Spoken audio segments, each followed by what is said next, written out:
Alright YouTube, so it's a few hours later. We've got the motor on here. Got her gassed up, oil in it. Got the pulley out the other engine on here. Haven't started it yet. So we're going to see what happens.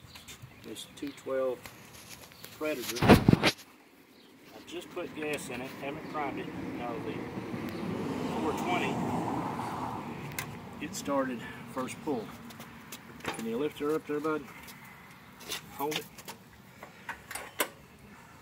The way I've got it, these tines are going to continually go, or else that belt's going to hit on the muffler.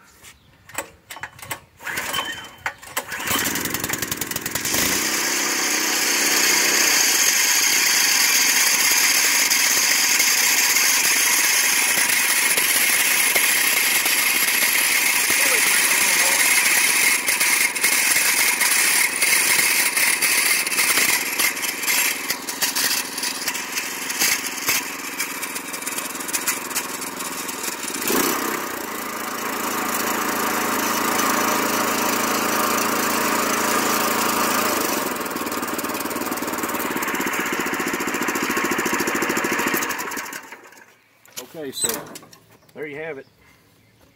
First pull, $99, Harbor Freight.